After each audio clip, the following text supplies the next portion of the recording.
Okay, good evening. I am going to call to order this work session of the Mayor and Council for May 26, 2020. And before we get started, I've just noticed that I do have Wi-Fi but no internet. Okay, so Jim, can you work on that? I have Wi-Fi and no internet. I think the same for probably everybody. Apparently have internet. Okay. I'm going to the website.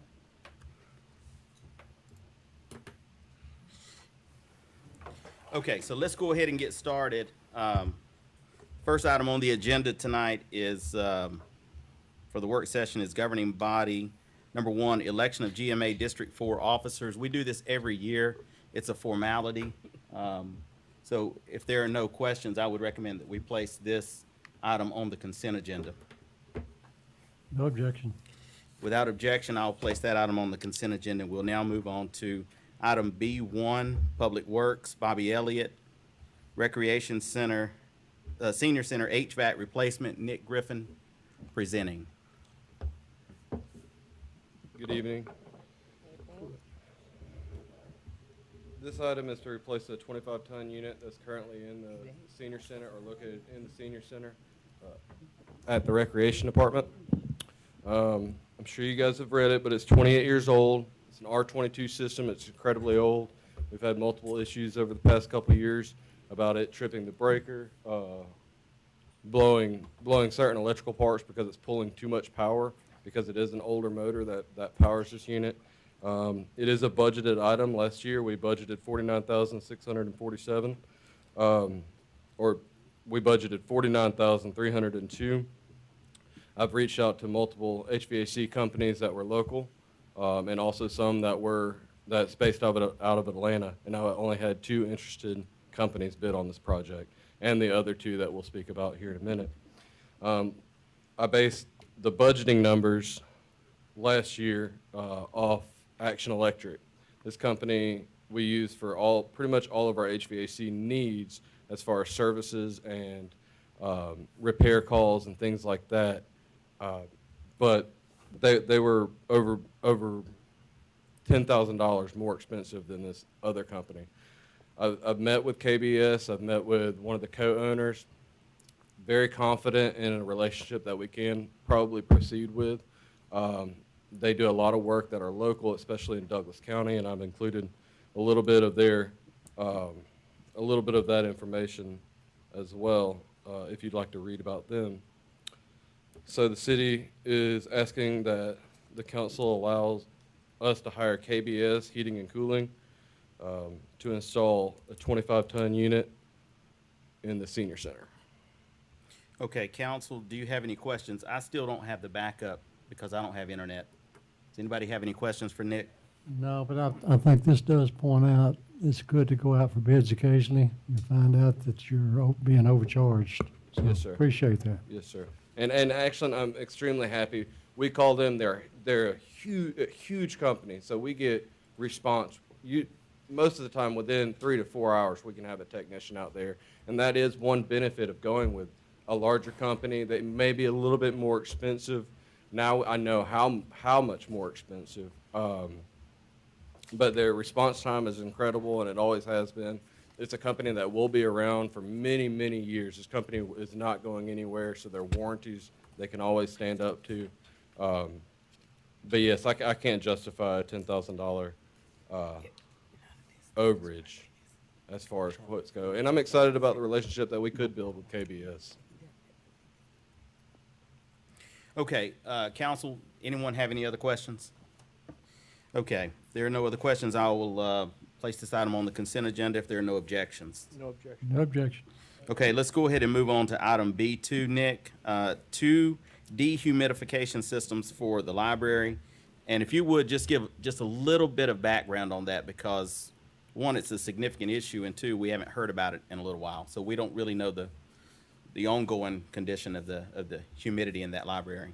Yes, sir. The status hasn't quite changed from last I spoke to you guys about it in the budget prep sessions.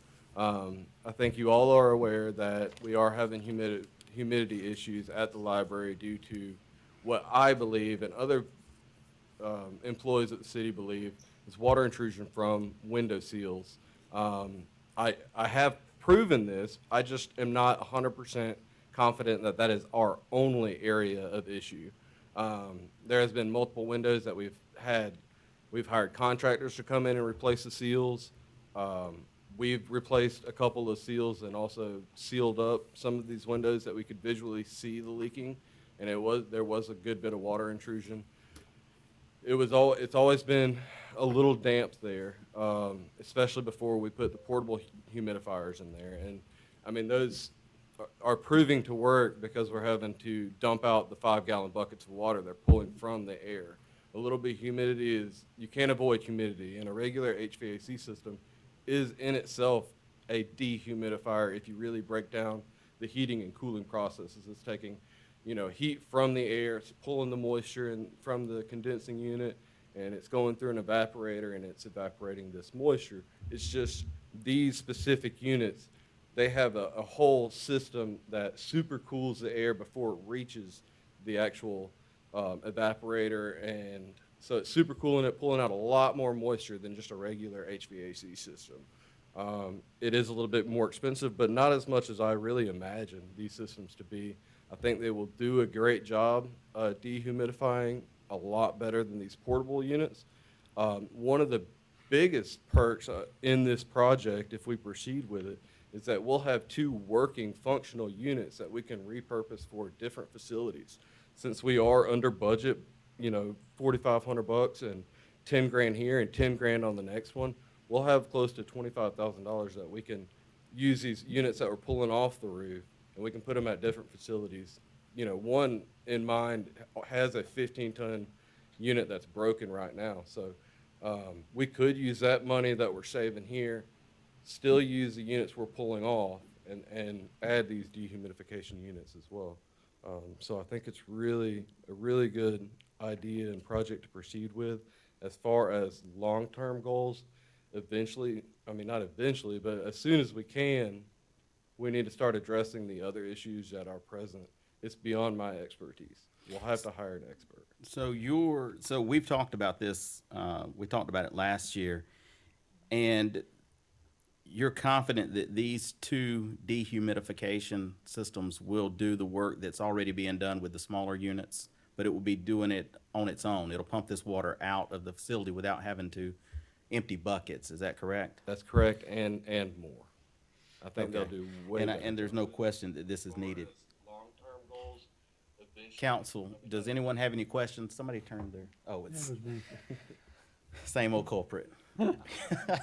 Council members, anybody have any questions? The only question I had, I think you more or less answered, because what I remembered from the budget meeting was it was suspected that there was a problem with the ceiling around the windows. And from what I heard you say, correct me if I'm wrong, you guys have addressed a number of those, but it's probably not the only problem.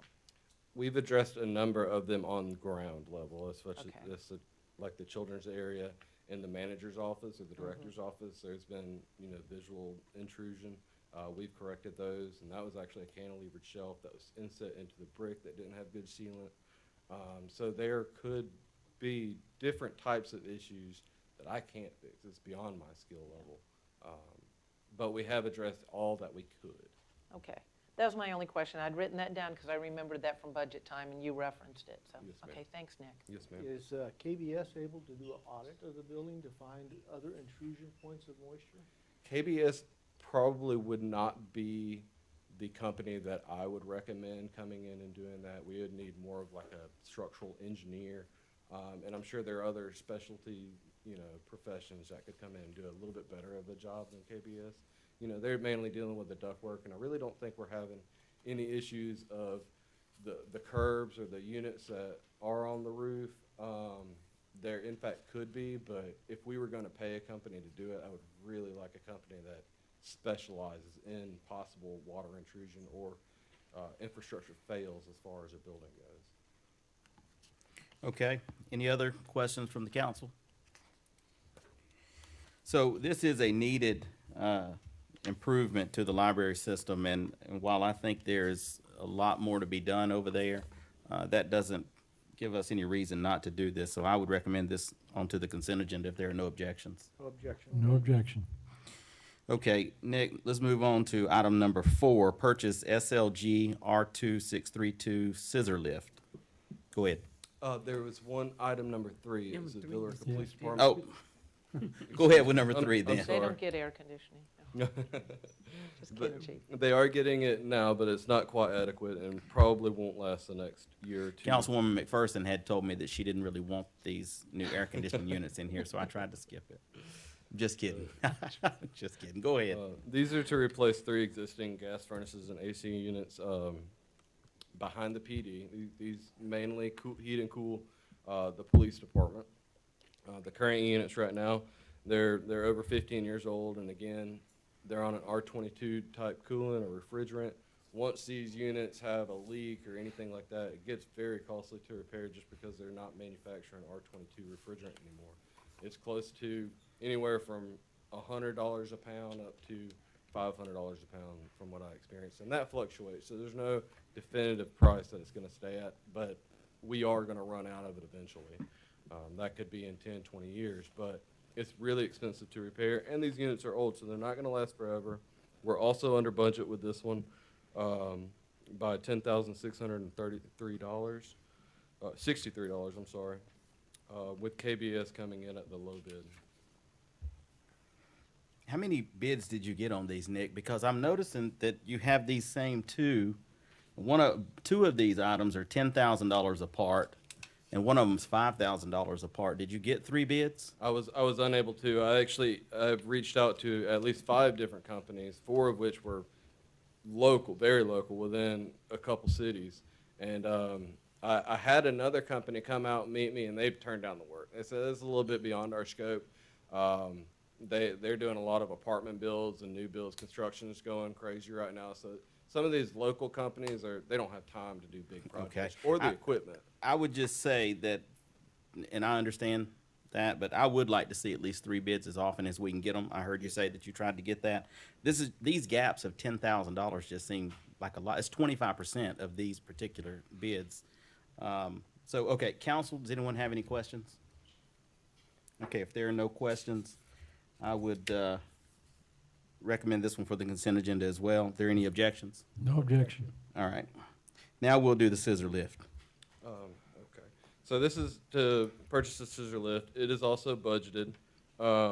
Originally, we budgeted for a scissor lift at last year's prices along with a really hefty trailer. I was able to get 3 bids on this lift. Our local company, Herc Rental, well, they're not quite local. They're down 78 in Douglas County. They came in at the low bid at $14,805. The scissor lift kind of justifies itself for the amount of need that the city requires to have a lift like this. It'll end up paying for itself if we have our own versus renting one anytime we have an event or a repair that's needed that is too tall for an A-frame ladder, things like that. So it is a great price in my opinion. Okay, are there any questions from council? Why did we decide scissor lift? Was a boom lift not practical? No, sir, it's not. I wouldn't prefer a boom lift over a scissor lift simply because one man can operate a scissor lift. As far as boom lift goes, it's not.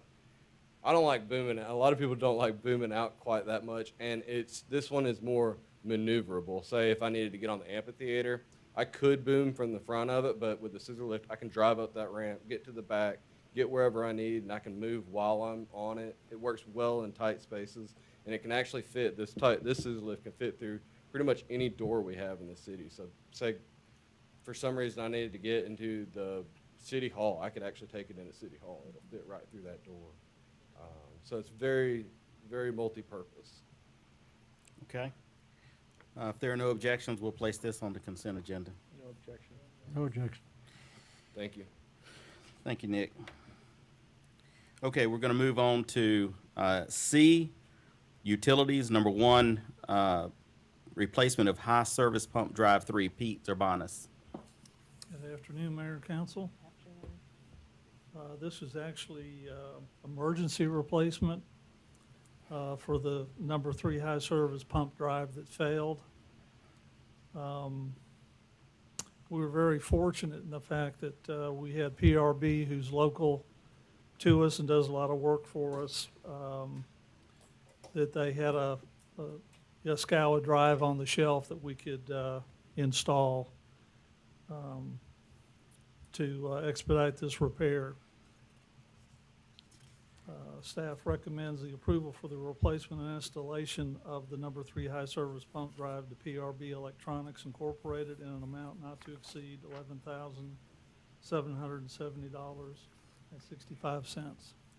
Okay, council members, does anybody have any questions? Has this work already been done, or is this something we still have to do?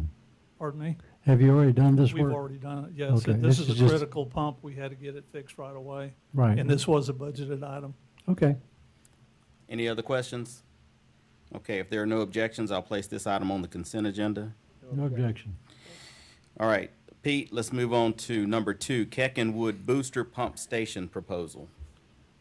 Okay, this is a request for engineering services by Keck and Wood Engineering for upgrades to the Connors Road Booster Pump Station. And they would provide engineering design and preparation of construction drawings and specifications for the booster pump station upgrades.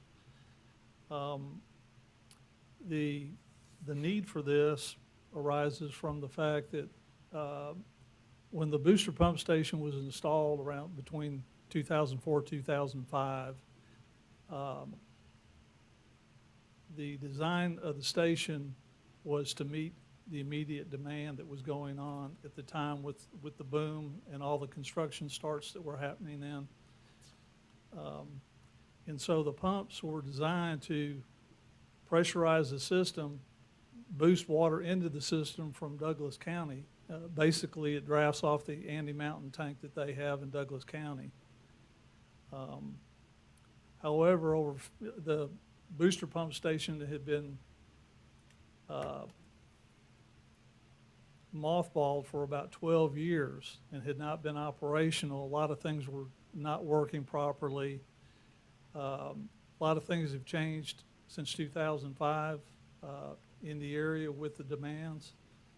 And so I think it's. Pete, just Yes, sir. orient me to where that booster station is. It's on Connors Road. Help me get to where it is. It's right across from the daycare center. Or the school. right Kids University at the entrance to Mirror Lake Parkway? Yes, Okay, is it right Just- there in the just to- corner? yes. Okay, all right, I know. Go ahead. Okay. So I think it's important now to, number one, it's prudent that we have an additional backup and a viable one with Douglas County, similar to the one that we have with Carroll County Water Authority. But we need to take a look at what the demand is. Also, the purpose, I think it'd be important that the design points for the pump curve matches our tank as well. So in off-peak hours, we can fill the Mirror Lake tank. Currently, these pumps are not designed to put water in the tank.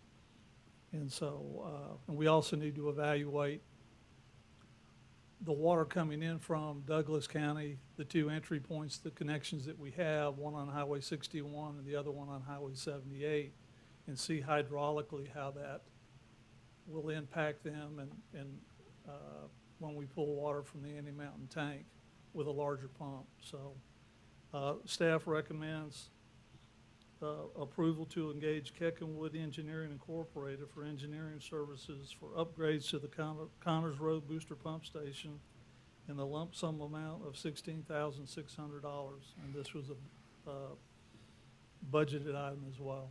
Okay, council, does anyone have any questions for Pete? Pete, will they have this proposal done in time for us to consider it in the next year's budget? Whatever they're gonna recommend?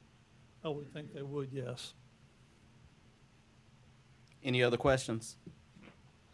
Okay, if there are no objections, I'll place this item on the consent agenda as well. No objection. No objection. Thank you. Thank you, Pete.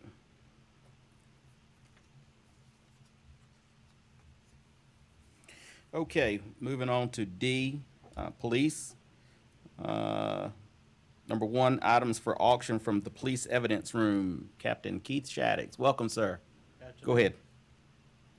What we have is a list of items that I believe you have attachment with that all came out of evidence room. Some of these are abandoned properties, some were taken as evidence of crimes that the case has been disposed of. Some of them we couldn't find the owners to give stuff back to. So it's a combination of a lot of different situations that make up this list. What we're asking for is the council's approval to go ahead and sell it on govdeals.com, using that as a public auction to dispose of it. And we do this about once a year, don't we? Yes, sir. It seems like I read. Okay, are there any questions from council? No, it's just always interesting to read all the items. I agree with Down that. to women's socks. I mean, there's just a lot of tools, a lot of We pocket went knives, through all things the like evidence. that. What you see is a small thing. There was Yeah. probably, what come up the list, we probably put at least 20 bags in the dumpster. The stuff just throw away, has no value. Yeah. So, Who's responsible for listing all these items? uh, Is that the chief's job? no, sir, it's my job and the evidence tech's job to go through to make sure these cases have been disposed of and it's no longer needed. That sounds very technical. I appreciate that. If there are no objections, I'll add this item to the consent agenda. No objection. None. All right, thank you, sir. And now we will move to E, Finance, Ms. Sarah Andrews. The name's been corrected here. And she would like to talk to us about cutoffs for non-payment. Go ahead. Good afternoon, council. Yes, last time we did cutoffs for non-payment with our utility customers was the week of March 9th. Since then, we have not done any cutoffs, and I called around, looked at websites to see what other utility companies are doing. I know, for instance, Greystone is starting the week of June 7th. Georgia Power and AGL, Atlanta Gas and Light, they were still, their website still said that it wasn't clear, it was vague as to when they'd be cutting off again. Talked to Carroll County Water Authority, they plan to start up again this summer. So anyway, as I've talked to the council in the past, one thing we've learned is we think we're helping folks by giving them extra time to pay, but what we have found is, if they can't pay 1 month, then asking them to pay 4 months all at once is not gonna work either. Staff is recommending we go ahead and start cutting off June 8th, the week of that, June 8th. We will work with folks. We already work with folks if they cannot pay, if they call. For instance, we do a robocall to the folks that are subject to cutoff. If they can call us and let us know that they are unable to make that payment. Sometimes they say, I'm gonna get paid this Friday, can you wait till then? And we'll do a payment arrangement with them. Sometimes if there's a leak and it's ongoing, we'll work with folks. We ask them to pay their current bill and then maybe $50 to $100 extra on top of that so they can get their balance paid off. And so that's what I would recommend that we do. For instance, if folks are unable to make the full payment. If you look at the cover sheet, we ran the numbers as of May 15th when this item was prepared. We had 992 customers that had a past due balance. Now, that doesn't necessarily mean they're 3 months behind, but those were folks that had anything past the 30-day mark. 329 of those 900 customers had not made any payment since April 1st. So to me, those would be the ones that we contact first, let them know that they'd be subject to cutoff. And again, we will work with them, get them to do a payment plan if need be. So that is what we're recommending to council. Do you have any questions about that? Yeah, so you said you're gonna contact them first, so they'll get a heads up. When will that be? Because you're gonna, it looks like we're gonna start cutting off, what was the week? It was the week of June 8th. Typically, Yeah. when we do a robocall, we'll do it maybe the Friday before that they're subject to cut off the following week. So Okay. we would give them, a few days' notice. I was kind of shocked at the number of, and April 1st isn't that far away. Are any of these abandonments? Or is it people that just, they're out of a job because of COVID-19 and struggling? I would say it's more likely the latter. When we have an instance where if our meter reader, when they're driving through and they think that something's abandoned, they'll go ahead and turn the water off and leave a door hanger and say your water's been turned off, contact if that's been an error.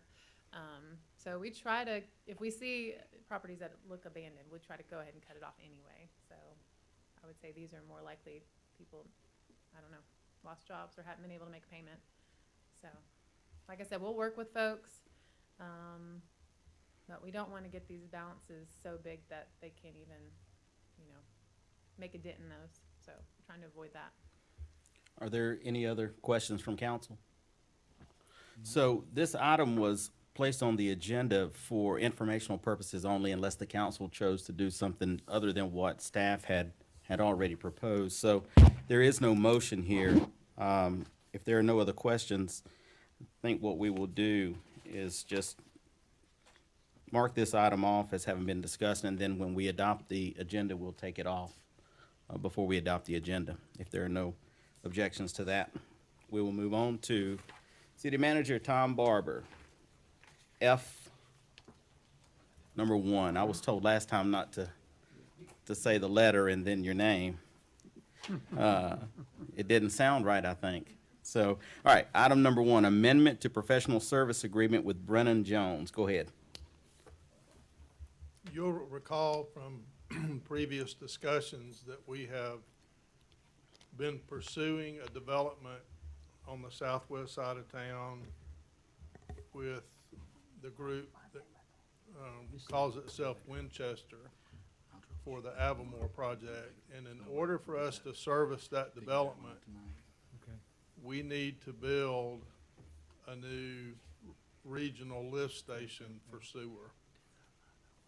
If we do not, then we're gonna have a capacity issue because that sewer flow will travel south between Charleston Place and the V-Plex over to Summergate, and they'd be pumped all the way up 61 through multiple lift stations to Walmart, and then go through the bottleneck under 20 and then gravity flow all the way to the West Plant. And that just isn't practical. One, it's not economical, but two, the piping just isn't physically large enough to handle that, nor are the lift stations large enough.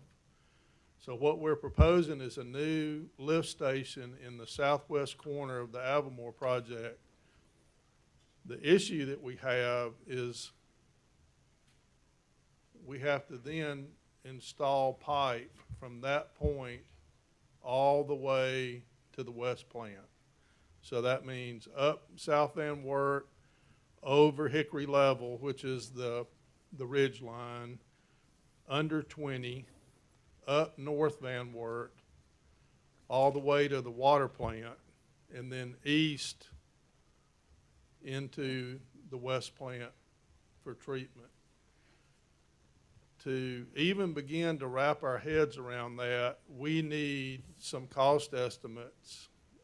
And to do that, we need some survey work, and not detailed survey, but sort of, if there's such a thing as back of the napkin survey, this is more what this is. This is control points at intersections and creek crossings so that we can get an idea of what the elevation changes are along that route. Because the elevation changes from the Avamore project to Hickory Level are severe uphill, and then from Hickory Level to the West Plant are also equally severe except downhill. So you've got a big climb and a big drop in this proposed sewer line. What we would recommend the council is that we have Falcon come in, who has the ability to shoot the survey work using drones, and to give us enough information so that Brennan can then come back and start to give us cost estimates as we move toward the day when Avamore gets ready to break ground and we start looking at doing a tax allocation district. So that's sort of the big picture of this. This is a forward-looking project by any stretch of the imagination. This is all predicated on the fact that Avamore becomes a thing. I was gonna say, how sure are we? We're not. And that was before the virus. But they continue to work on engineering and work on their financing. the downside for us is that if we don't do this, we run the very real risk of having a development take place that we cannot service, which would be irresponsible on our part. As you recall, we've talked about the need to add 500 new utility accounts each of the next 5 years, and a big chunk of those need to come from Avamore. So to have that potentially in hand and then not be able to service it, I don't even know about the legal liability of that, but So some of us are aware of a sewer line that pretty much goes nowhere and costs a lot of money and nobody is on it. Do we not run the same risk here if Avamore doesn't? yeah, if Avamore doesn't become reality, then this surveying work will just go on the shelf. But there's no obligation to construct anything just because we do the survey. That's my point. So I appreciate that. What we are doing is preparing for the possible construction if we were to get to that phase. But in the past, construction has occurred that no one ever got on. I wanted the council to know that's not what we're looking at here. Are there any other questions for Tom on this item? The question I had everything to do with what you just said, because you said it's predicated on Avamore, but we're not Yes. going to construct, but we're looking at it. If they didn't happen, I'm assuming that we're still going to have to know something about what we need to do down there in the future, because if they don't happen, something else is going to eventually happen down there. The other thing to consider is that if Avamore doesn't take place and we don't build that lift station, then we also can't service a new industrial park in that quadrant of the city. So a whole lot of our, I don't know what analogy I'm using there. A lot of our chips are invested in Avamore right now. We need that to become reality in order for that whole west side to become an annexation and development target, both residential, commercial, industrial, all the way up from the V-Plex or even farther south, all the way up to the railroad.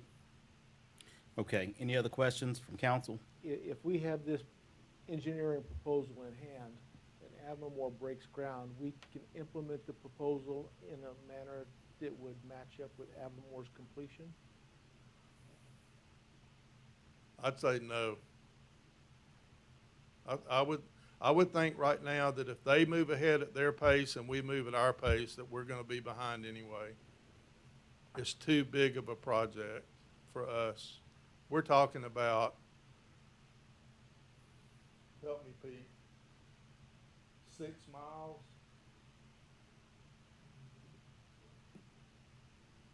Is that right? I can't remember. Anyway, it is So you're gonna need miles and right-of-ways miles. and easements and all that other stuff to go with it. Right, which is gonna be based on this. Another thing to consider is we recently, finally, cleaned out the sewer line under I-20. So we now know that we have an intact pipe, which we have wondered about ever since I've been here. But we have no redundancy. So if anything ever happens to the pipe under 20, all of the sewer south of 20, your neighborhood, Twin Oaks, Summergate,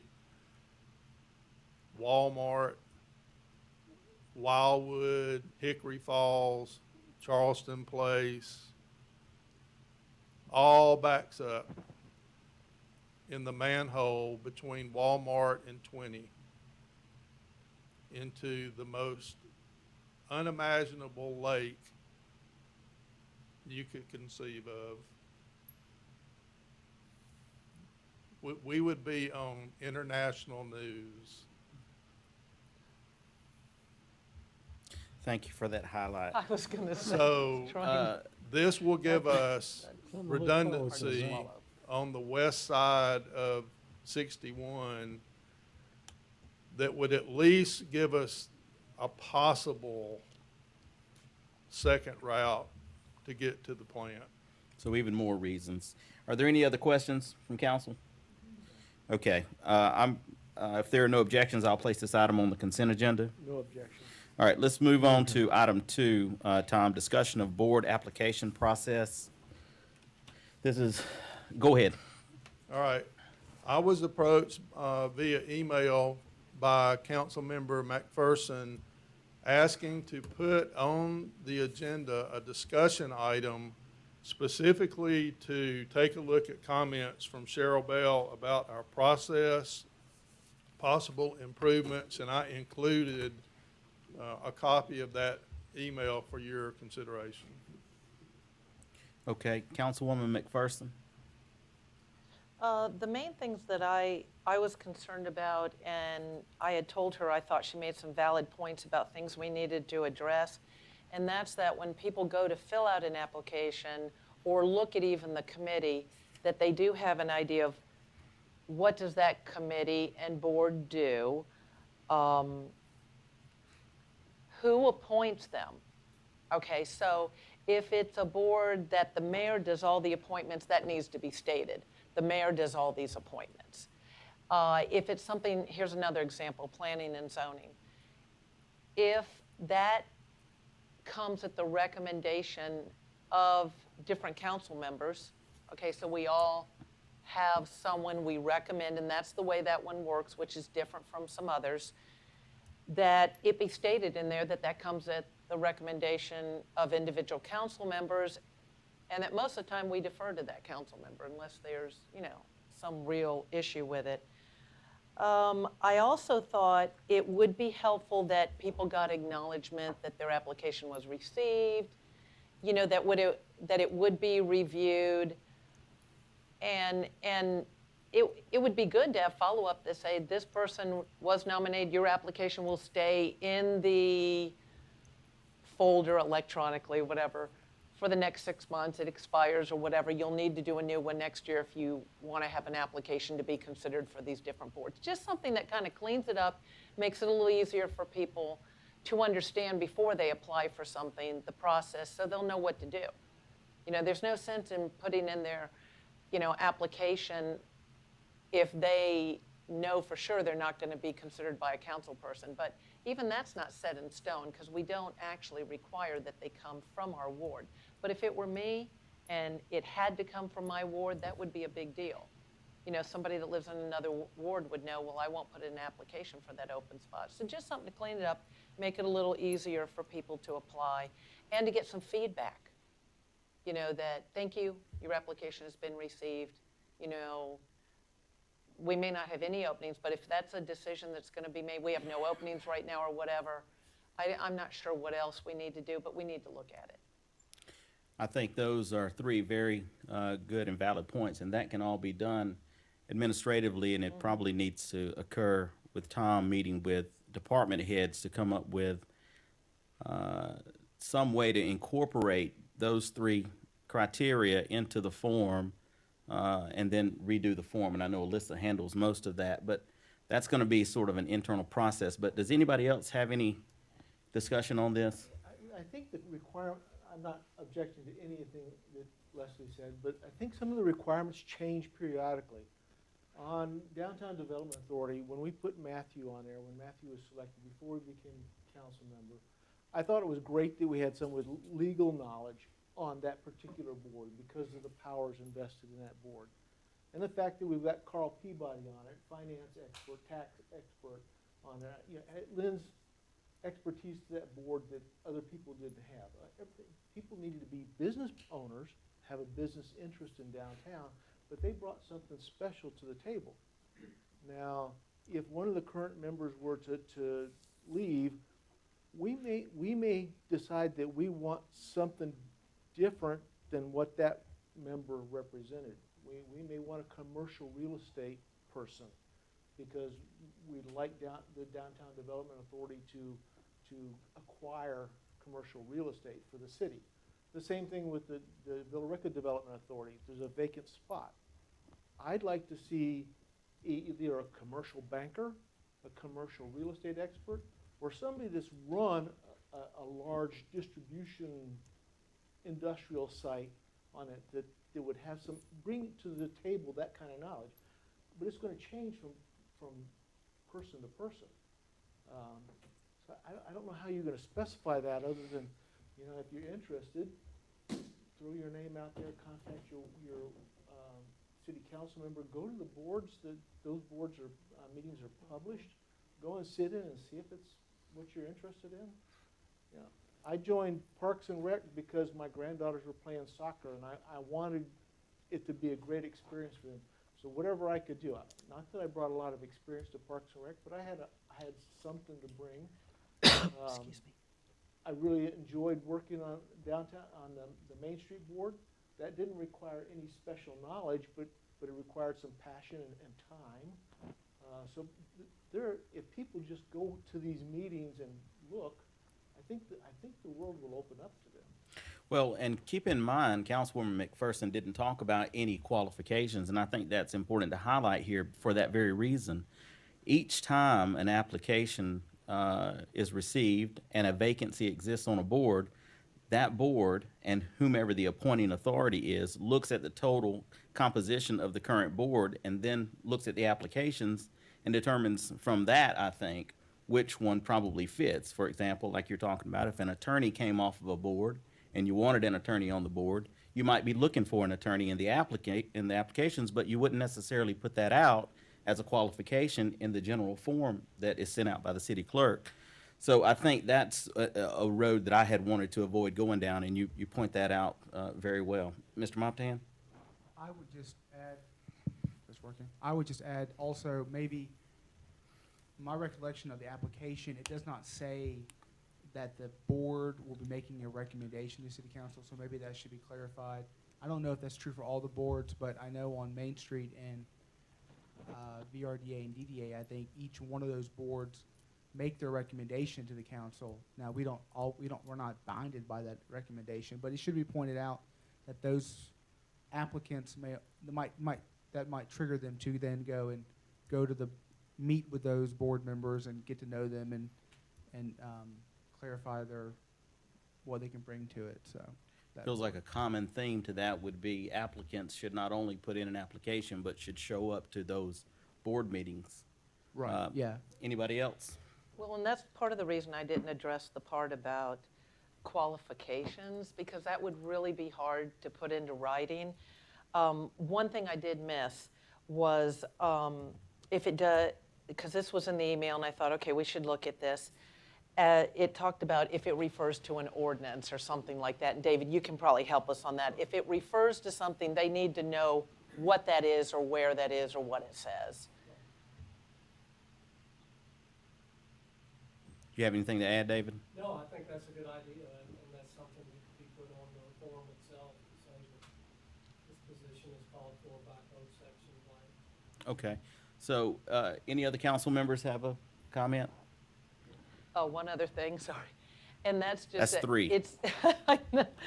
It's kind of reiterating what you guys said, but I think it's so important because when you do apply for something, you will have a pretty good idea of what they do if you actually do attend their meetings. I also think you'd have a better opportunity of getting on a board or knowing that you don't want anything to do with the board or the committee when you find out what they do. And so it's kind of like doing your student teaching in college. It kind of gives you an idea of, do I really want to be in that classroom or not? Come to those meetings, get familiar with it, and then you'll have a really good idea of, you know, what they are doing, maybe because of the type of decisions they make and what they handle, what you have to bring to the table. That's it. Okay, sorry about that. Okay. Last one. Yes, sir. Go The other ahead. point was, I do think that the people that do apply should be notified if they do not get the position. They shouldn't be left hanging so they don't know what happened. I think that's a valid point, and we'll ask Tom to make that part of his discussion with staff, but I don't know exactly how you do that because what happens is when an applicant applies, sometimes they don't just apply to one board. Sometimes they apply to all boards or any boards. And in that case, my understanding is the city clerk sends that application to all department heads, and then they upload it into our system so that we can also see it. So I don't know, maybe y'all can work on a way to do it, but it seems difficult to me for the city clerk to continually follow up on this application all through the chain of department heads. But let's let staff work on some sort of a plan and bring it back if that's okay with everybody. Sure. Any other comments? Okay, let's move on. We only have about 15 minutes left in the work session. So that was a discussion only item. I'll cross that off. Let's move to item number 3, Carroll County Road Construction Proposal, Daniel Road. Mr. Barber.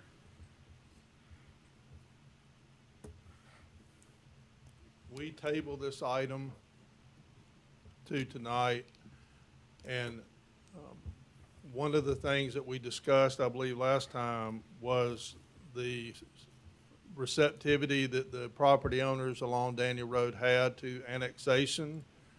That has turned out to not be,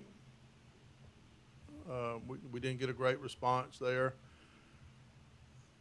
We also have determined that we do not have any water supply on the gravel part of Daniel Road. There's a fire hydrant at the end of the paved portion of the road, and that's as far south as we go. What we do have down there is a 2-inch water line that runs from Augusta Woods eastward to the lift station that we use just to clean the lift station with, that runs under the road, but there's no water service. So there's no opportunity right now to dangle a carrot to the property owners that there would be more to city annexation than just police protection. But the fact that there's no water there means that would be a possibility in the future, that we could run a water line there and offer water to those property owners. So my recommendation is that that someone make a motion to postpone this decision until and if we get the adjacent owners to agree. My recommendation to you is that we do not participate in paving that road until we've annexed both sides of the road. Okay, council, let's open this up for discussion because this has been going on for probably, well, I've been told it's been going on for more than a year, but I've been involved for probably a couple of months. So let's have a discussion about it. But let me just clarify one thing that Tom said, and that is that I have been under the impression, either because I was told directly or left with the information to believe that we had a water line that ran down the length of that road, even the gravel part, whether it ran through the center or whether it ran along the side. We are now aware from our water guy that there is a single 2-inch line that crosses the road only. Okay, go ahead. Anybody? My only question would be, I mean, would this be something the city is going to pursue actively at this time? Because I don't want to postpone it indefinitely.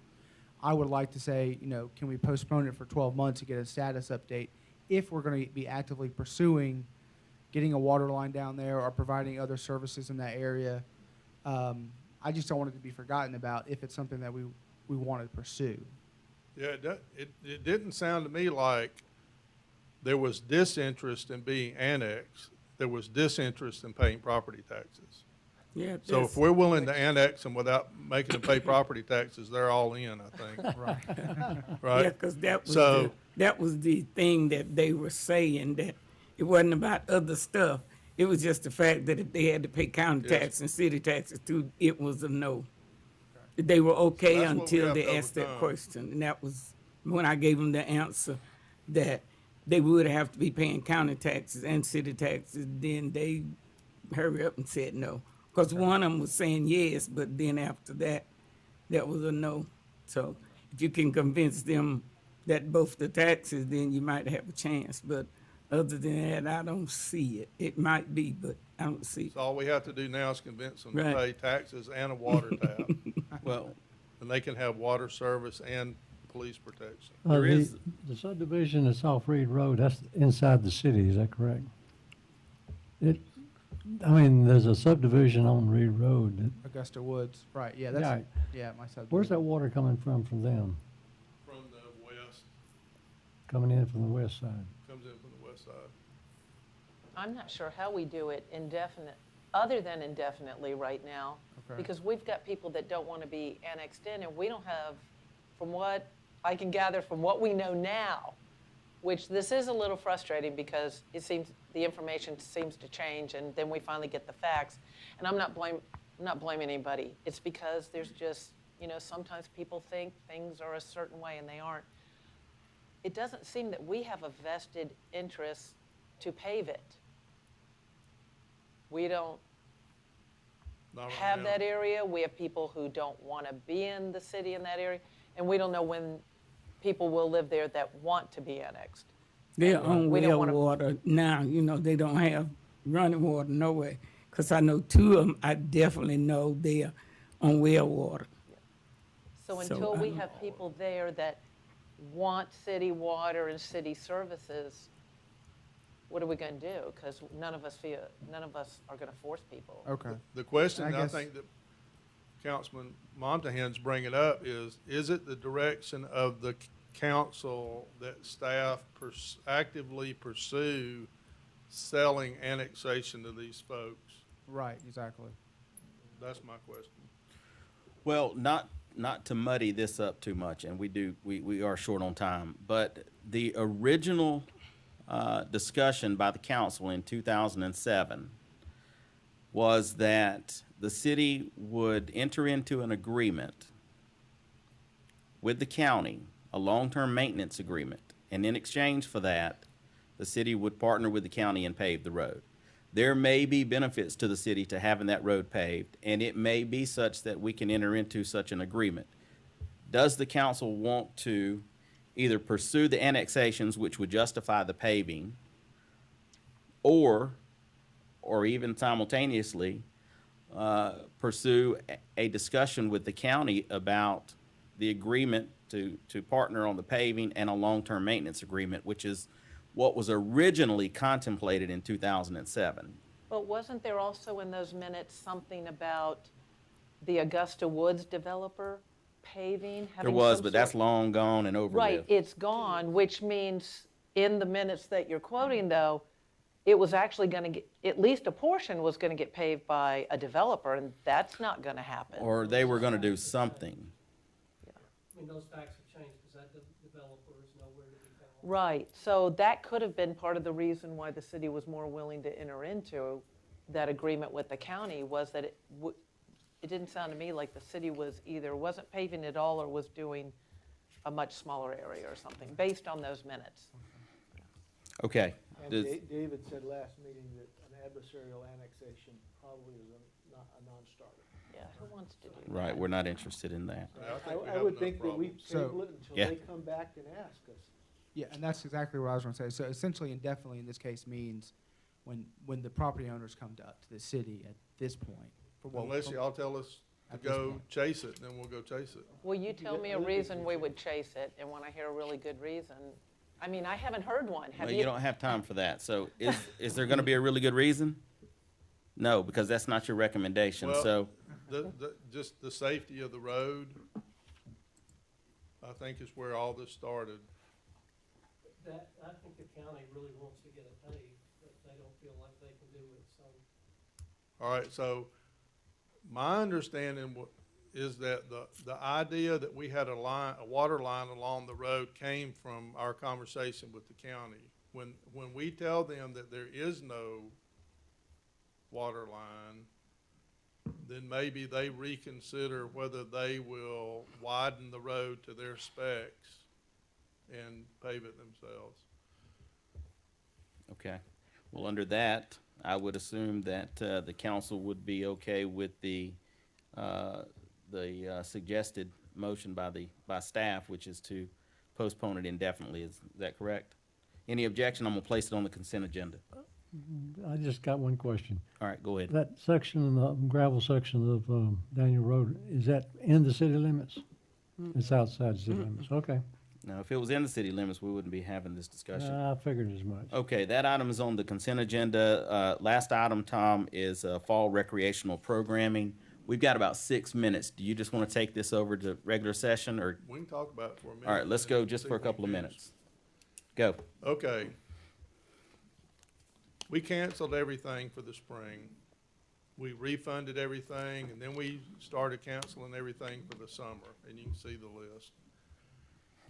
So now the question is, when we get out the crystal ball and we polish it up and we look ahead into the fall, what do we see?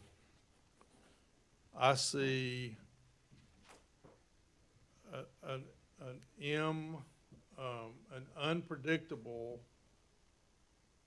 future to the governor's executive orders. I haven't been any good at predicting what he was gonna do, and I don't think I'm any better now. I know that Carroll County Schools is putting together multiple start date plans because they know they don't know.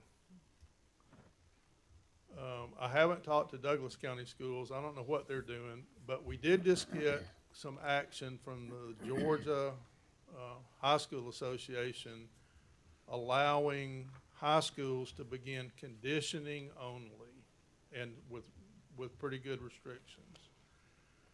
So the question that we are facing, because of the need for there to be registration time and practice, creation of teams and scheduling and all that stuff that happens before the season, is that at some point early in the summer, we're gonna run out of time to have a fall program. We're not there, but, you know, we're getting ready to skip June meetings. So the next time we get together is July 14th, I think, or something. So I felt like we needed to talk at least once in light of what the Georgia High School Association has released, to get your feelings about where you think we're headed. What does your crystal ball say? Are we gonna have public school in August? Are we gonna have public school in September? Maybe January? If it's January, then there's no fall sports probably. And if there's no fall high school sports, I would say that we have no fall recreational program. So to me, the trigger to all of our decisions is a hard announcement from Carroll and Douglas schools. That's, to me, what we're waiting on, that would be paralleled with decisions by the high school association about sports, because I'm not gonna stand here and say that I see that we'll have high school sports without high school, right? So, anyway. All right, I'm gonna cut you off right there, and that's a good intro to that. This item is for discussion only. Guys, we're gonna have to adjourn this work session so that we can start the regular session on time. Move to So adjourn. I'm gonna go ahead and adjourn this meeting, and if you'll cut off and we'll take a small break before we come back. And we don't have any electricity. We got 2 minutes. Jim. Jim. Jim. Jim, Charlie's not working. I don't have any electricity up here. See if it's this one. I had to drape Yeah, mine because, over. Matt did that one and he didn't get in there.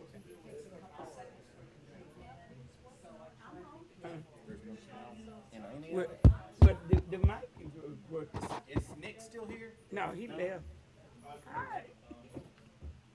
Yeah, we don't have power, because that's what's going on at mine. There's no power. So mine's draped over. Let's try this one. Let's try this one. 'Cause Danny's is working. Well, shucks. Come outside. Who is that? She's gonna do that. Play I- that. I mean, yeah, play it. Uh-huh. No, it's not working. Because it has a Cause the little little light. green, yeah, the little green light come on in this No, it's not working. It's not working. No power. I don't have power, she don't have power. Nothing I can do for that. Okay, Yeah, she I tried got all it three. right, There's but no that's Nick. all. I got 15 seconds.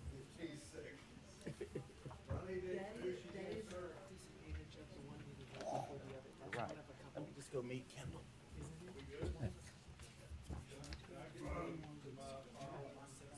That's the biggest thing.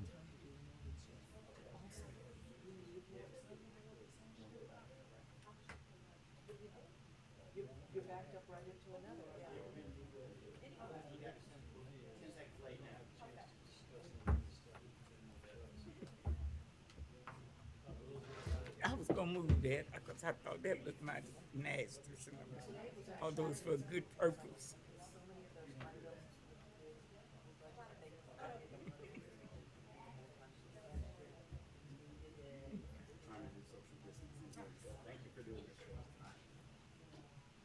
Don't get close to him, baby.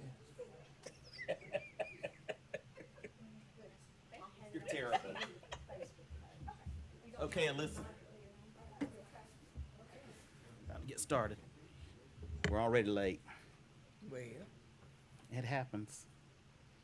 it happens.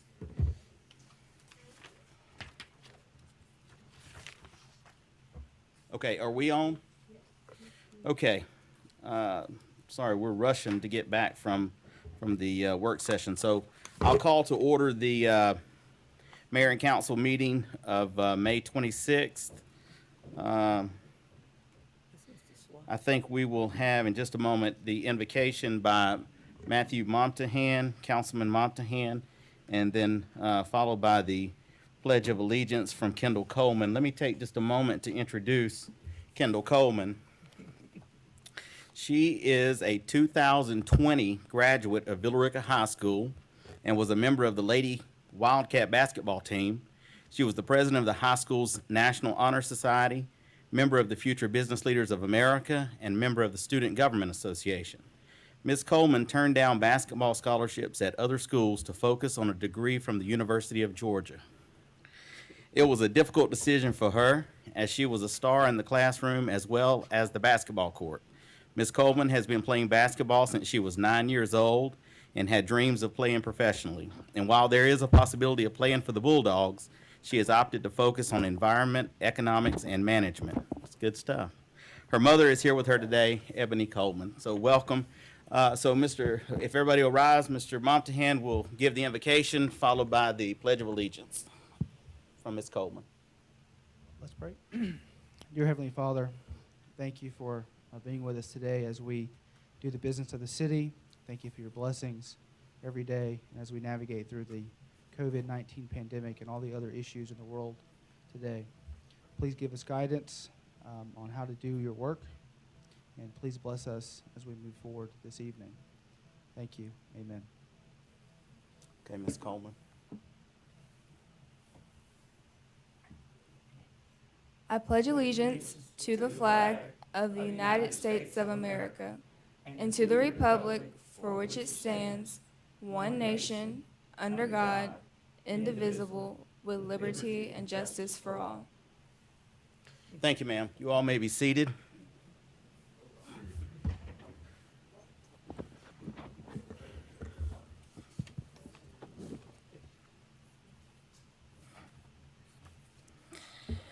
Okay, thank you all for being here tonight. All right, so we will now move on to the adoption of the agenda, and I think we have one change. Would someone make a motion to remove item F2, cutoff for non-payment? So moved. I have a motion to remove item F2. Do I have a second? Second. I have a second. All in favor, please raise your hand. It is unanimous. We have removed that item. So, do I have a motion to adopt the agenda as amended? Second. I have a motion to adopt the agenda as amended and a second. All in favor, raise your hand. We now have an agenda, so we can move forward. The next item on the agenda is public comments. Madam Clerk, do we have any public comments? Okay. We will move on from there. So let me take just a moment. I had made a few notes here about some stuff I wanted to talk about. This is our first meeting back in the courtroom since it has been updated. I think it looks fantastic. It certainly looks very fresh and clean and new in here. We are still exercising social distancing, so the setup is a little bit different than what it will be going forward, but this is our first night back in here. This is also the last meeting that we will have until July. So I wanted to make a note that in July, our first work session will begin on Thursday, July the 9th, and followed by a regular meeting on Tuesday, July the 14th. I also wanted to just take a moment to remind everyone that GDOT is planning to close the exit 26 Liberty Road Bridge beginning on June 1st. So if you need to cross that bridge to get where you're going, you're going to need to consider which way you're traveling. And that's all I can say. Tom will talk about that a little bit later. But the bottom line is, wherever you're going, you can't cross the bridge. So depending on which direction you need to go, you have to consider that. And then I did want to talk just for a moment, because we're about to get to council updates. But let me talk just a moment about the recycling program. So I've had some questions, and I think all the council members have probably had some questions. So I just wanted to just recap how we ended up making the decision that we made regarding recycling.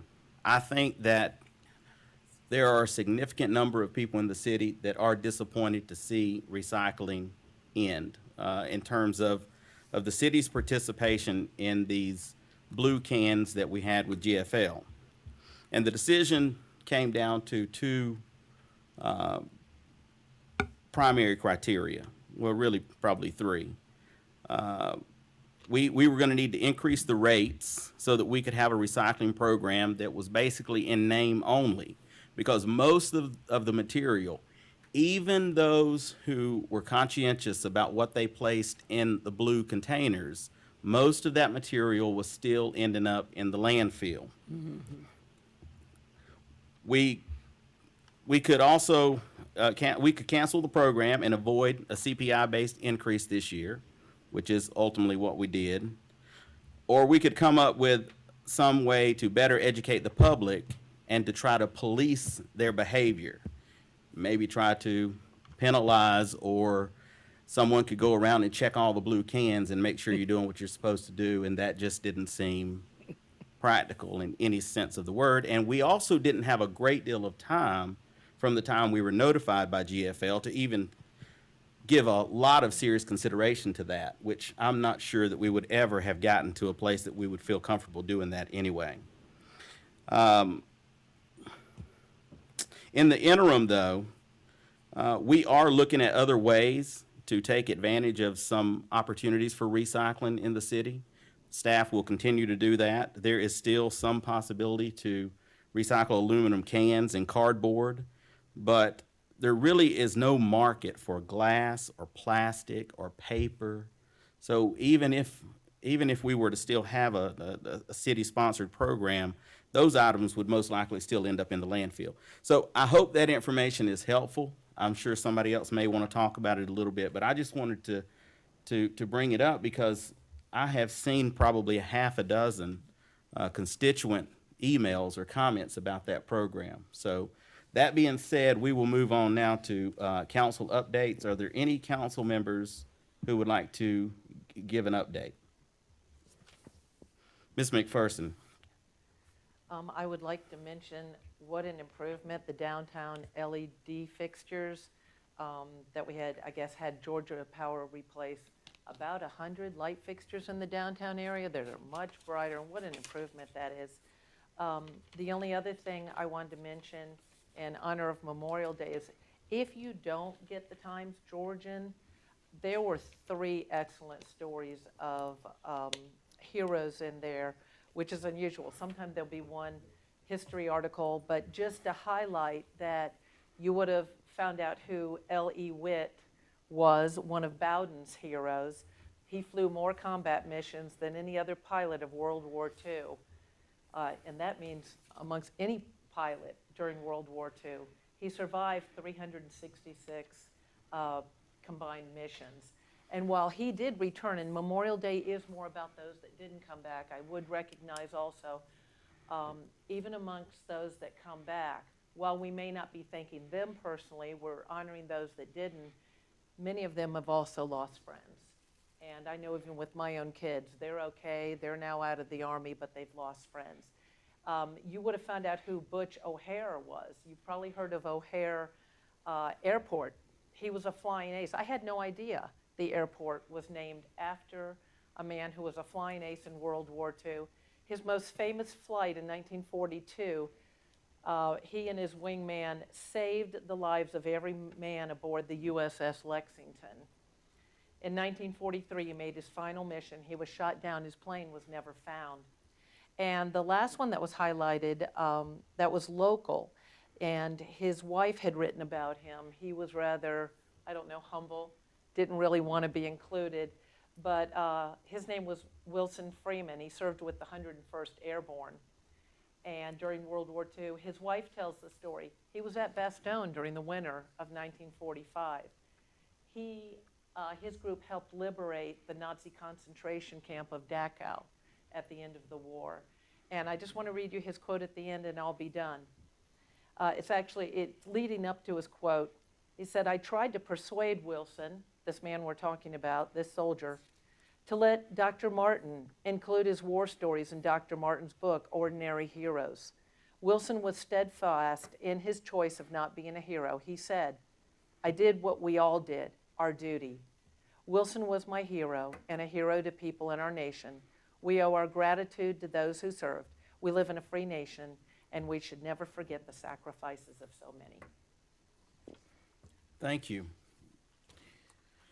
Anyone else? Mr. Montahan.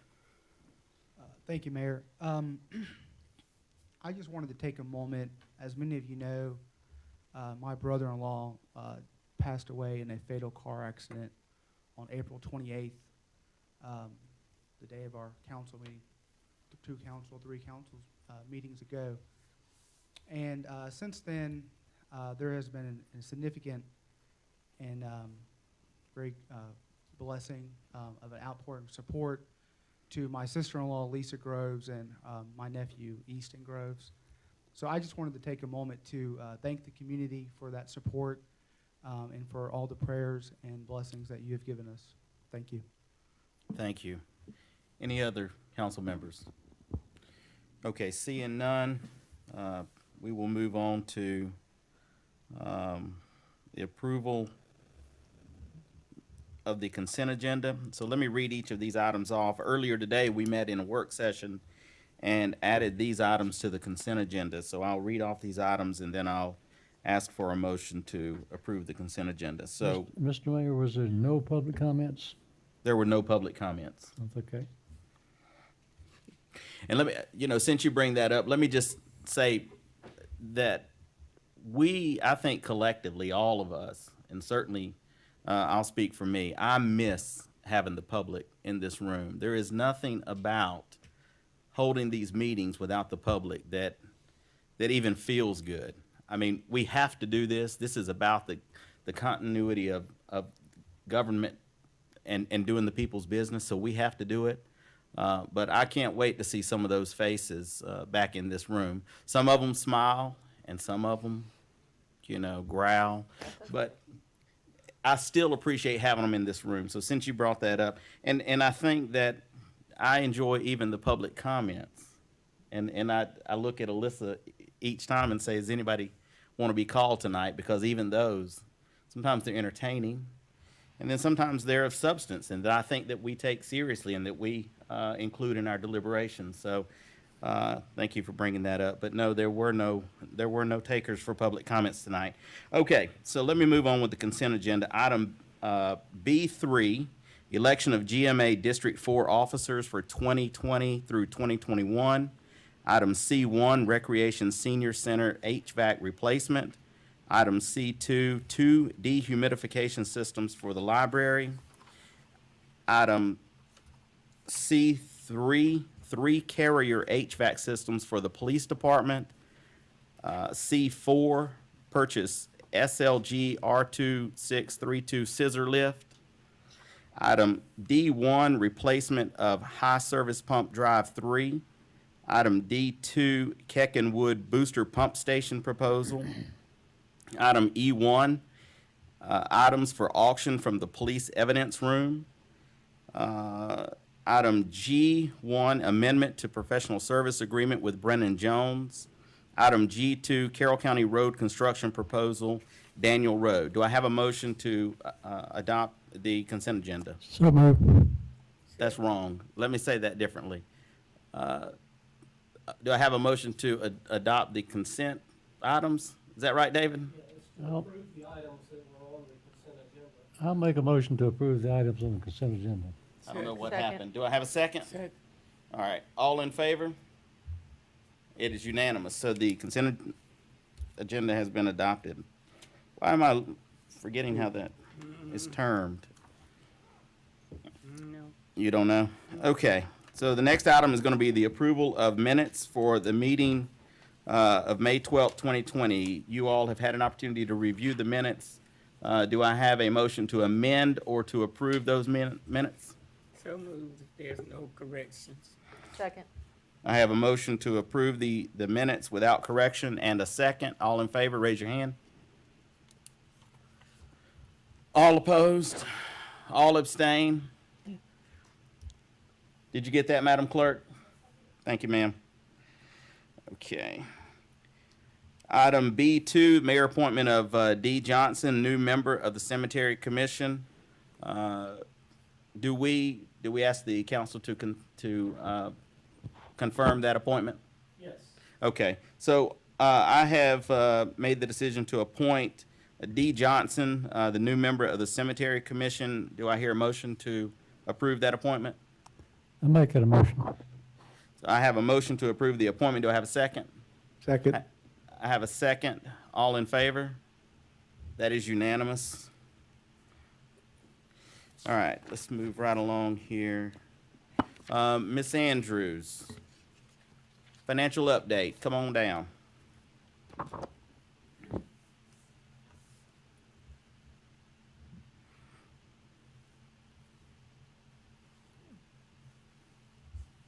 it's March, it's actually, this is our financial update through April 2020. So we are now 7 months into our fiscal year. Not sure what happened to that screen. Okay. So first, this is a cash comparison of April of 2019 to April of 2020. You can see that top line, our total cash has gone from 14.4 million to 18.4 million. That is everything including a CD. Our general fund has gone from 6.7 million to almost 8 million. And water and sewer has grown as well. This is after 3 rate increases. You know, we were trying to get to this point. We had a negative cash balance 4 years ago, and we are now sitting at $3 million in our water and sewer fund. Sanitation and solid waste also had negative cash up until last year. You can see last year we had negative $30,000 for the sanitation fund. We are now sitting at just over $4,000 in that account. Yes, kudos to the council for making the hard decisions to do the rate increases. Next is the SPLOST. We have 3 SPLOST bank accounts. We have 2 active SPLOST funds that are paying, which is the 2015 Carroll and the 2016 Douglas County SPLOST. You can see we do have, those balances have grown, at least in the current ones. I would say mostly that's due to our street project we hadn't done. We didn't do a street project last year, so that's why those balances seem larger. Growth, I'm just showing residential here, but this shows that at this point in last fiscal year, we had 134 housing permits, and at this point this year, we have 148 building permits. That's new residential construction. So far in 2020, we had shown more than last year, so we'll see where this year takes us. This is our net income statement for our water and sewer fund. The left shows year-to-date 2019, fiscal year 2019, and then year-to-date 2020. This, again, is after 3 rate increases to our water and sewer fund. You can see how much the revenue has grown over that. And the expenses haven't grown quite as much, thankfully. So at this point this year, we're showing a net income of almost $1 million. Again, we were trying to get the fund healthy to be self-sustaining. Also trying to get ready for a new debt payment, which did happen this spring already. The debt payment increased by almost $500,000, and then also preparing to be able to pay for some capital improvements with our own funding instead of having to require debt for all of it. Next is the net income statement for our sanitation fund. As we saw previously, at this point last year, we were sitting at a negative cash position. This year, we have a positive cash position. Our net income last year at this point was 18,000. Now we're sitting at 38,000. So, any questions on that? All right. So, sales tax. At our last meeting, or at our meeting at the end of April, I was able to provide the council where we stood at sales tax. I checked today. We have not received the April numbers yet. Hopefully at some point this week, and when we do get them, I'll email them to you. What you're seeing here is money that was received in April, but it's actually March tax collections. We did talk about this last time, but we saw, I believe it was 4% decrease in Carroll County and a 10% decrease in Douglas County, excuse me. But this was only roughly a week, right, from March? Right. Okay. I do wish we'd had those numbers today, because April would have given us a much better picture of what, of the impact that we're gonna have, certainly from the sales tax. Yeah, because in March, the uptick of the whole virus thing seems like things started shutting down about mid-March. About isn't that mid. right? That's maybe the third So, week. Yeah. Yeah. We closed things on the 23rd and then sent staff on the 25th. And there would have been some prior, just because you noticed, right? I mean, you went in the restaurants, and there's hardly anybody there even prior, but once things became officially shut down with government orders, then it really changed even more drastically. So we want to see that number as soon as you do have it, because that'll give us some idea. But go ahead. Okay. Next, I'll be working with the mayor to maybe add some different features to our financial update monthly. One thing I wanted to show, Tom mentioned it earlier, we did issue over 600 refund checks for all the recreation items. So that totaled almost $50,000. Most of it was sports. We refunded all the soccer and baseball. We also refunded gymnastics and the rentals that had been done up to that point. So $49,000. Tom and I have some serious experience with those 600 checks, because we signed them. Yes. Hand cramps. They came in stacks Yes. while we were down at City Hall. Yes. We normally process Bless you. probably 400 checks in a month. So y'all signed 6 weeks worth of checks in a couple days. Couple of days, that's right. And lastly, self-funded insurance. Our total savings since we started the program in October of 2017 is in that green box, $789,000. The orange box shows how much we contribute to the plan so far this year, $944,000. That is what the city has contributed on behalf of the employees and what the employees have also contributed to the plan. The blue box shows the actual expenses. Since we're self-funded, we only pay what's actually incurred, and then also some third-party administrative fees. So, so far in this fiscal year, we've saved $195,000. Again, we're not funding it fully because we've had savings over the years. We've been able to only fund 90% of what's expected of what the maximum liability could be. So that's, those are savings that you don't necessarily see here, but that's money that's still sitting in the general fund. Right, that we didn't transfer over as our contributions or the employees' contributions. Okay, yeah, we're still going very much in a good direction with the insurance. I mean, there's just no reason to regret that right now, so. All right, anything else? Council, do you have any questions? I was just going to ask something about the solid waste, because we have turned it around. And two things I wrote down were, obviously, we turned it around some through rate increases. I know we tried to make sure we're not picking up contractor work and that, so I don't know how much we saved in that area of just maybe trying to be a little bit more of a watchdog on not picking up stuff we're not supposed to.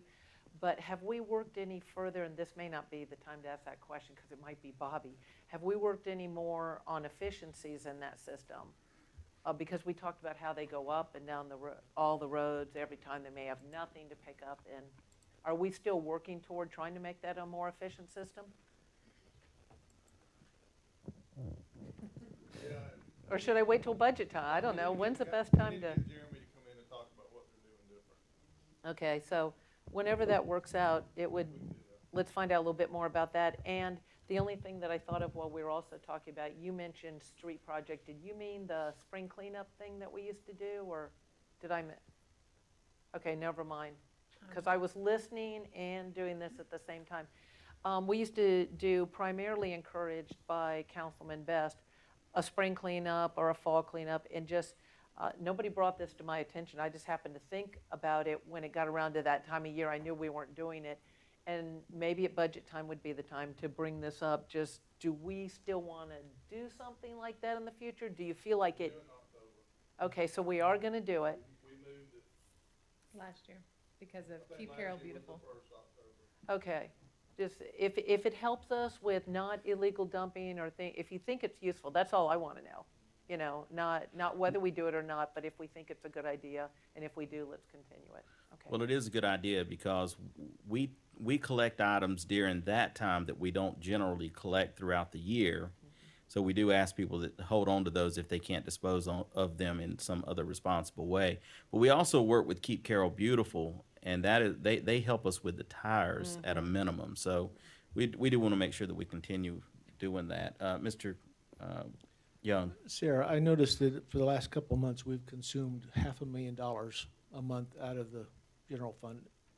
And I know why that is. We front-loaded taxes so that we poured money into the general fund, and now we're drawing it out. But without the sales tax, does it look manageable? Does it look worrisome at this point?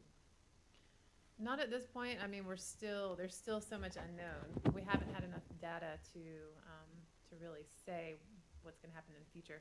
So sales tax, that's a question. Court, we didn't have court for a while. They were still collecting money on the cases. I looked at that today. Last year in April, we brought in, I think it was 46,000, and this year in April, we brought in 24,000. So those are people that are still paying on what they owed. So, I mean, that's an instance of what's down. But yeah, because we have front-loaded the revenue, the cash flow for our general fund, We this year. expected to draw it down, but I just wonder, is it going faster than you expected, or we haven't seen a noticeable change? from Not it? yet, Okay. yeah. I think once we get the sales tax numbers, that'll be very telling. Okay, any other questions from council? Who, they're not having court at the moment, right? What is the plan for court? Court has resumed. It has resumed? When Yes, did sir, it resumed last Friday. Last Friday, okay. So, any other questions from council? All right. Thank you, Sarah. Okay, the next item on the agenda is, we're going to continue the discussion on fall recreational programming. Tom, did you want to take that up? I noticed Vicky is also here. Council, based on the discussion we had earlier. Okay, so Tom briefed us on some of the challenges and some of the considerations regarding when school would start, the conditions under which it would start, social distancing that's recommended by the Georgia High School Association for sports, and whether or not there'll be a sports program through the school system, which we believe would directly impact a sports program at the Recreation Department for the City of Villa Rica. So, Council, does anyone have any questions, any items for discussion? I've got two comments. All the financial documents that I'm reading are saying it. Financial recovery depends on the schools opening.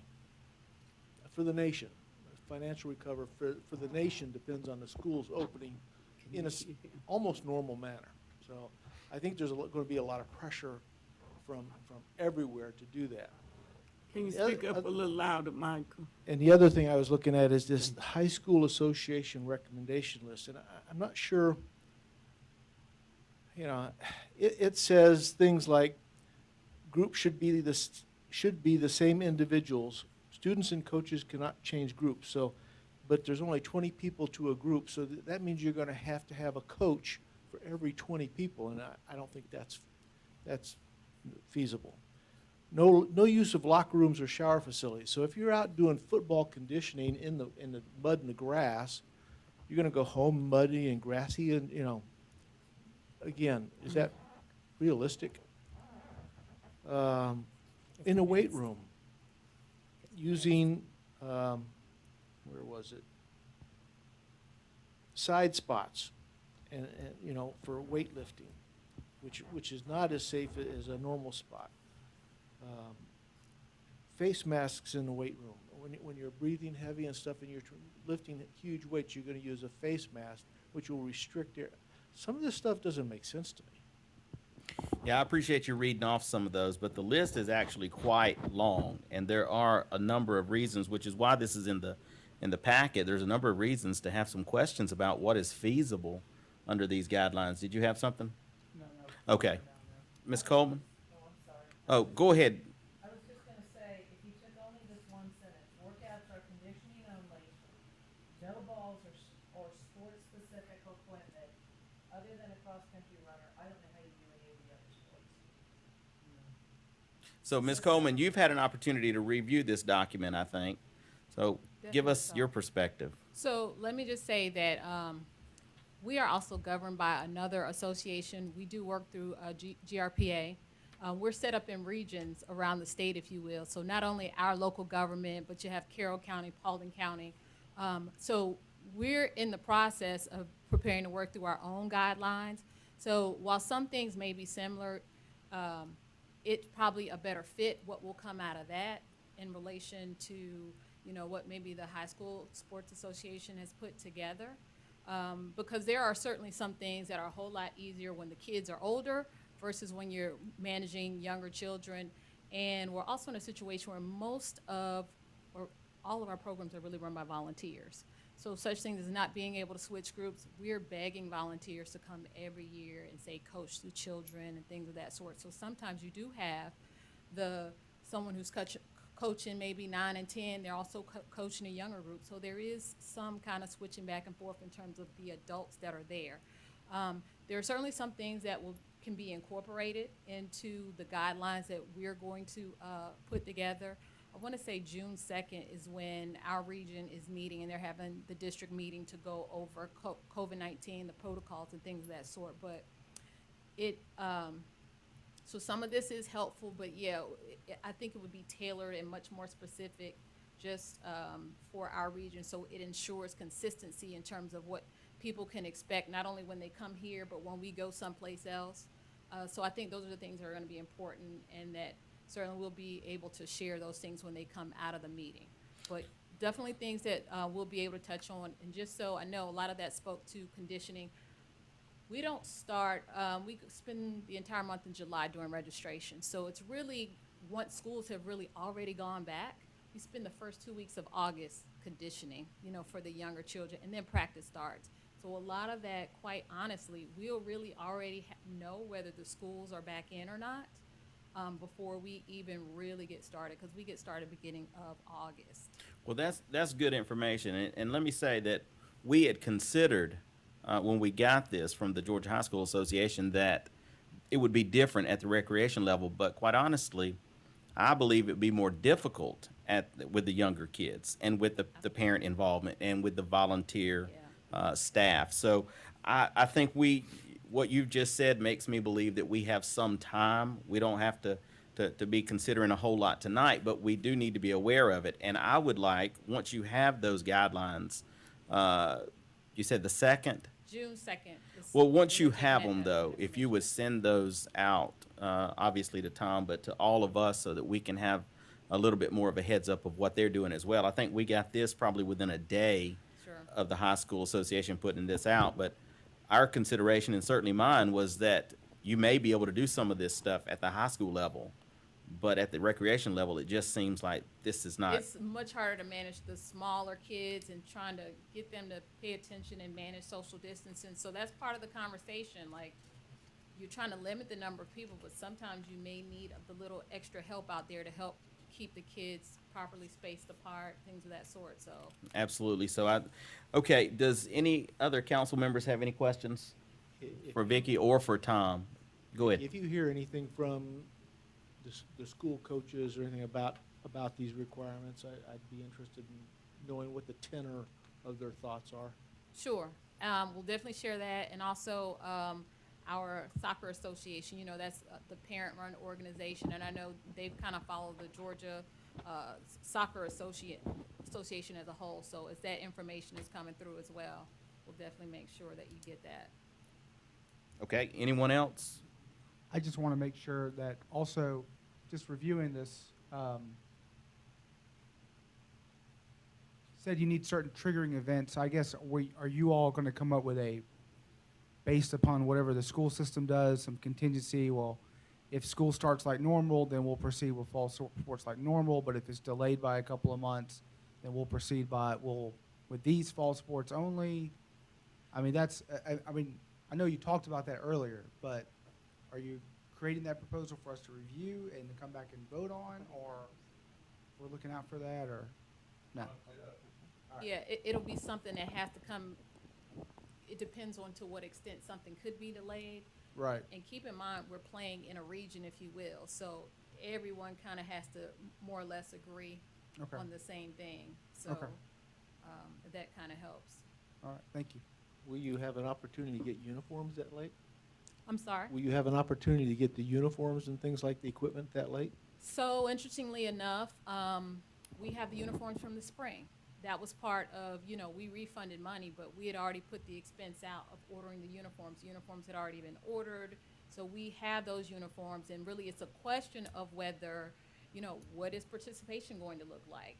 They certainly could make use of some of the uniforms that we have, but you just don't know, based on the number of age groups that end up participating. We might have more 6 and 7 than we do 9 and 10. So those are all of the things that we really have to go back and work through. So we've inventoried everything to see what we have, but it really is going to depend on participation and how much extra we may have to order, or, we talk about this all the time, like what are parents really going to feel like in terms of getting their kids back out and participating. But assuming that, and I know this may be a little bit of a stretch, but everything stays on a regular schedule, as though you don't really have to make any decisions until July, because that's really when you start all of your registration, right? Right, it's the end of July where we know what the numbers look like, Okay. so. So yes, if you would get those guidelines to us as soon as possible, that would help us to better understand what's going to be expected. And then we meet on I think the 14th of July for our next meeting. Tom, do you have anything? Okay. Anybody have any other questions for Vicky? All right. Thank you, Vicky. This item was for discussion only, so there is no pending motion here. Next item on the agenda is City Manager's Report. Mr. Barber. And I know nobody in the room nor at home has any problems hearing me, but I think there's a little bit of difficulty with that mic, so if you could get a little closer to it when you start talking.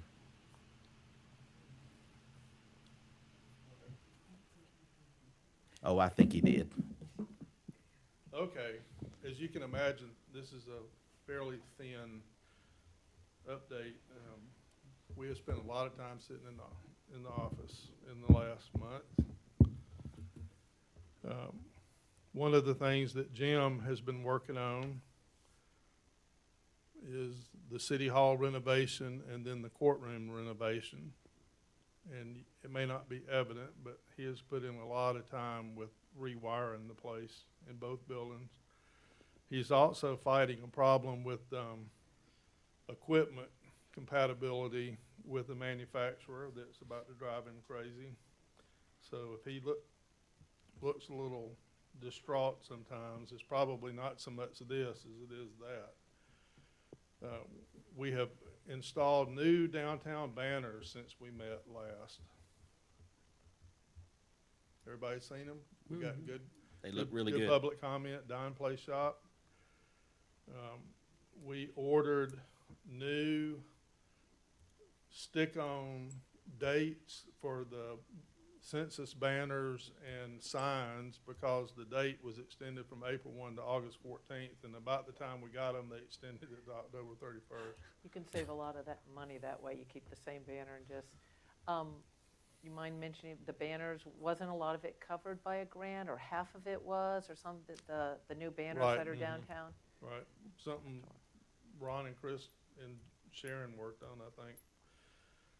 We have worked on a few projects. We've worked on the site work at Gold Dust Playground. We've worked on the site work at Butterballs. Pond is continuing to work on the transportation study. The biggie is the upcoming Liberty Road project. What it's going to mean to have that bridge closed is much more significant to us than last year's Post Road closure. If you live on the Liberty Road, Pool Road, Edge Road side of town, you're going to be able to drive to work to Atlanta but not come back over the bridge. So you're going to have to either get off at Post and take Ephesus Church and come up Liberty, or you're going to have to drive all the way down to 61 and get off and go through Walmart and come back down Berry and Edge. It's not a great trip either way. If you live on the Mirror Lake side, you can't even go to Atlanta over the bridge, but you will be able to come home up the ramp. So you're going to have to take Connors and 78 down to Post to be able to go to Atlanta.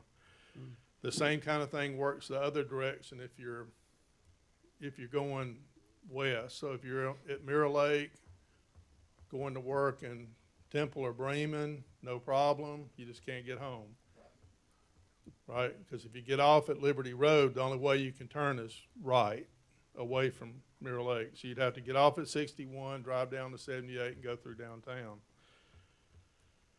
The folks that live in Mirror Lake that want to go down Liberty Road really have a pickle, because that is not an easy trip any other way than that bridge. So think about, let's say you're going to Beaver's Transmission to get your car worked on and you live in Mirror Lake. How are you going to get there? That's a long way around either way to make that trip. And the same way for the guys in the truck stop. If they're going east to Atlanta, then fine. But if they're going west, they're going to have to do the Walmart trip. And that road is not made for that. That's a real problem for the trucks. So you're talking about Edge to that really ugly left and right on to Berry, and then on the, no, that's not great. All the way down South Carroll to 61, and then all the way back up, and then over the bridge again to be able to go west. So we're going to have a difficult 6 weeks. I don't think we should kid ourselves. Is the police department prepared to monitor the traffic on Edge Road and Thomas Dorsey? Because that's where most of the traffic's going to be. You ready for this? Prepared to monitor traffic where? Edge Road and Thomas Dorsey. That's the path. We definitely are familiar that it's going on, and we will do that. I mean, as far as the trucks and stuff, it's gonna be hard for them to have a way around without going through a truck, no truck zone. Right. For them to get anywhere. Right. So, we're probably not gonna be hard on that, but as far as being available, being around, and helping people get where they need to go, we will. Okay, if he talks again, he's going to need to come up and get to a microphone, because people are not going to be able to hear him. All right, the answer to that was yes. Police are going to be ready. Thank you. All right, we have had a staff meeting with developers of a proposed high-density development on Connors Road. If you can picture Carrington and Hawthorne Apartments, it's the vacant parcel in between. So that'll be going through the process.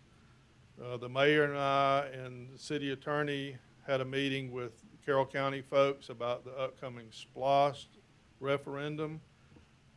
The group discussed the possibility of moving that vote to March of 21.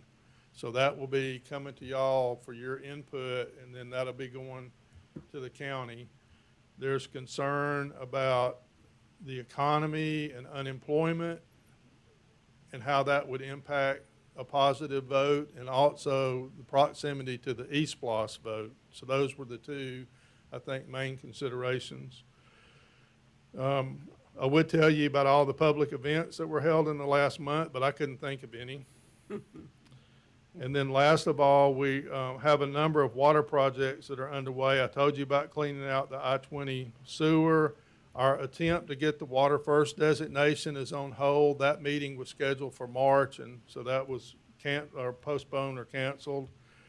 We have an RFP out for the water line extension on Edge Road. I think that opens on June 2. And then we're continuing to work on the engineering of the water treatment plant. And we have another idea that we're pursuing that we hope to be bringing you for consideration. So that's my report. And then I have one announcement. I received a 2-week notice for a resignation today from our recreation director. You will not be seeing her again because her last day will be June the 8th, and we're not meeting again until the 14th of July. But Vicki Coleman will be leaving us. If you would have the opportunity to say goodbye tonight, this will be the last meeting that she attends. Well, that's a surprise. We're gonna miss you, Vicki. I can't even see her back there. That's a short term too, 2 weeks. I'm definitely going to miss being here. It is 2 weeks, but it's, you know, it's crazy with all of the stuff that has happened over the last, 6 to 8 weeks. It was kind of like this was probably the best and almost the easiest transitions in some sense in terms of timing, like despite it being the fact that it's short, but there's a lot of stuff that I have to get done in a very short window of time too, so. Well, we appreciate all the work you did over at the Recreation Department. I won't go into asking you any questions about your future plans because all of this is being recorded and live, but we do want to wish you well in the future, and Thank you. it comes as a surprise, and Well, you know, I'm definitely excited about, you know, where things will take me, but I'm hopefully as excited for you guys. I think we did some really great projects, and, you know, hopefully those projects have the opportunity to come to fruition. I think I certainly can tell how much you've grown in the almost 5 years that I've been here. And so with a lot of the projects that I feel like we've planned for, I just think they're needed. I think you guys have grown substantially from when I consider where a lot of your facilities when they were initially put in place. So, and I just think, isn't it appropriate that the train would interrupt you one last time? right, right. Because I can recall you being interrupted a number of times by the train. Yes, so. Over the time that you've been here. Yeah, but like I said, I think you guys have some really great projects that, you know, I think they will certainly be an asset to the city and will take you guys far in terms of, again, helping and promoting quality of life here. So I wish you guys the best. Well, thank you. We wish you the best too. And I was just thinking about some of those. You're talking about things like the Connors Road Park and Yes. The walking trails and some of the other things that you've worked on here. And the expansion at Golda, since I was there every single day. By the way, I'm almost afraid to say, even though we'll be closed, but we're supposed to be finalizing the playground finally tomorrow. So the mulch was delivered today. So hopefully the installation will happen, but until I wasn't sure that was ever going to happen. Well, it Ever rained all the going to time happen. first. The then we got a rain, pandemic. exactly. Yeah, the rain was a big part of it. And yet it remains closed, so don't get Yeah, I won't real get too cheery about excited, it. but- Okay, anybody have any comments? Thank you so much, Vicki. I Thank mean, we you. appreciate you, and we wish you well in the future. Okay, Tom, do you have any other items for for your report? That was so long and detailed, and David, do you have anything to add? Oh, I had nothing to report tonight. Thank you, sir. Anybody else on the council have anything? If not, I would entertain a motion to adjourn. So moved. I have a motion to adjourn. Do I have a second? Second. I have a second. All in favor, raise your hand. We are adjourned.